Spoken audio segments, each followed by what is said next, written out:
Bonjour tout le monde, bienvenue dans ce cours de français.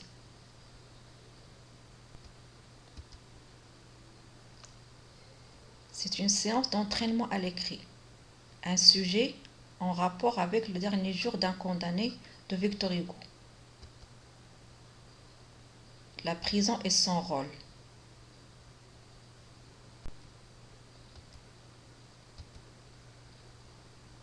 Alors là, on va commencer par lire le sujet et bien le comprendre et par la suite souligner les mots-clés et trouver le thème.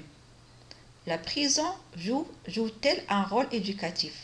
Argumentez votre point de vue et donnez des exemples pour l'illustrer. Alors là, bien sûr, il faut, comme j'ai dit tout à l'heure, lire et relire plusieurs fois le sujet pour le comprendre. Alors, quand vous remarquez là, donc le thème, c'est la prison. On peut l'entourer, puis on peut souligner comme mot-clé rôle éducatif. On peut aussi l'encadrer parce que c'est, si vous voulez, c'est le noyau du sujet. Puis on peut souligner argumenter, point de vue et exemple.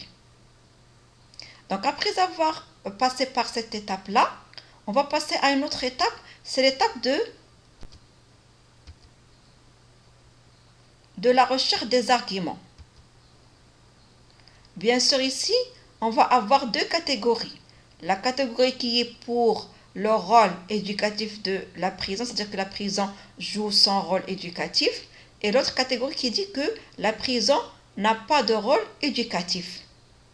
Alors, donc les exemples de la première catégorie, le criminel devient responsable, le criminel regrette son crime, le criminel va avoir peur de la récidive et revenir au crime ou bien refaire son crime. Puis, la deuxième catégorie, ces arguments sont les suivants. Il apprend la violence aux prisonniers, c'est-à-dire la prison. La prison leur apprend la vengeance. Le prisonnier devient plus criminel. Alors là, voilà, ce sont des exemples d'arguments à titre bien sûr indicatif. Vous pouvez vous-même choisir et chercher d'autres arguments. Maintenant, on va passer à la rédaction de l'introduction. Vous avez déjà un exemple d'introduction, vous avez déjà un canevas dans lequel nous avons expliqué comment il faut faire une introduction.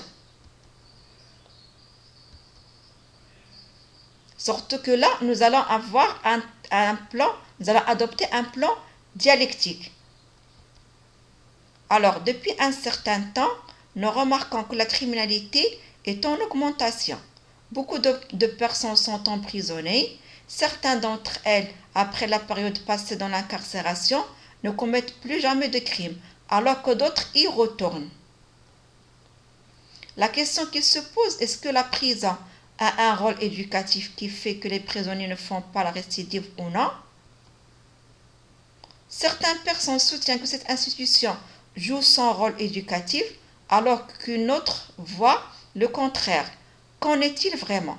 Donc, bien sûr, ce n'est qu'un exemple d'introduction.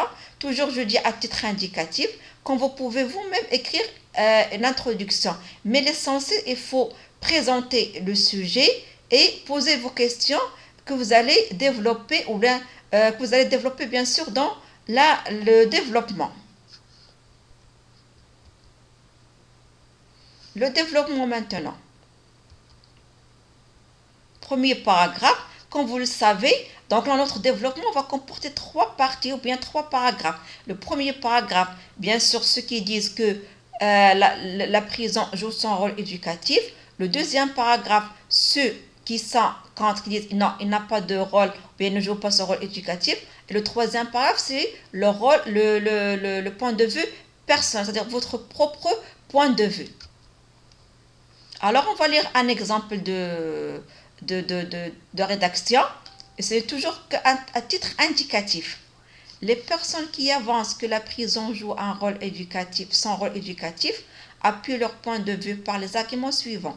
D'abord, le prisonnier au sein de la prison et tout au long de son incarcération apprend beaucoup de choses, devient responsable et docile. L'exemple de Jean, le héros de la série Prison. Il a purgé sa peine de 2 ans dans une prison où il a appris à écrire, à lire et aussi a appris un métier.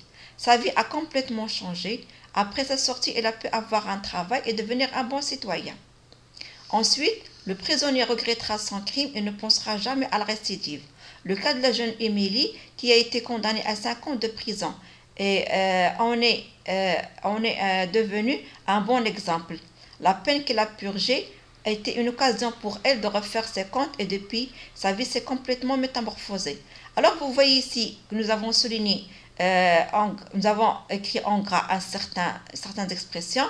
Alors par exemple le verbe avance, que, appuie. Alors là, ici pour vous montrer les verbes qu'on peut utiliser pour montrer le point de vue d'une catégorie. Et puis vous voyez, nous avons souligné point de vue, c'est-à-dire pour montrer que c'est le point de vue de cette catégorie. Et puis vous voyez, nous avons écrit d'abord, ensuite en italique, différemment du reste de texte, pour vous dire que ce sont les éléments avec lesquels on introduit l'énumération ou bien la présentation des arguments. Et puis pour l'exemple, nous avons l'exemple 2, le cas 2.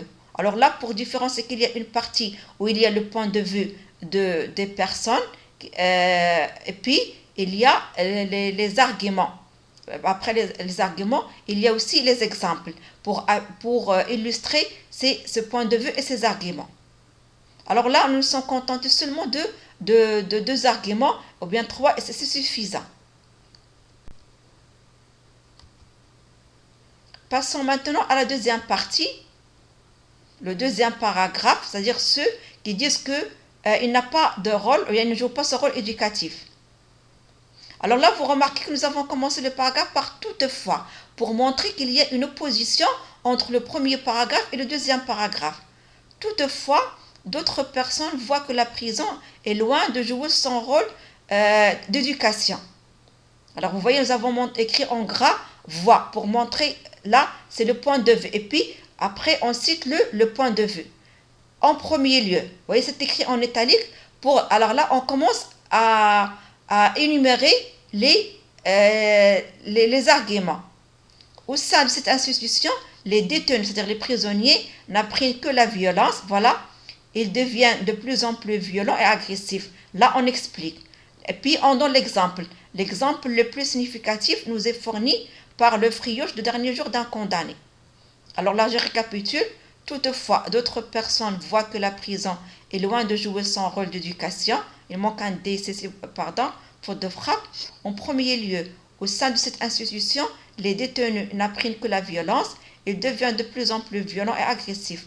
L'exemple le plus significatif nous est fourni par le frioche le dernier jour d'un condamné. Alors là, vous voyez qu'il y a la thèse, le point de vue, les arguments et puis l'exemple. Donc ce sont des éléments, les 3 éléments, les 3 constantes que devrait contenir un paragraphe. Je reprends le point de vue, les arguments et l'exemple. Le point de vue, les arguments et l'exemple.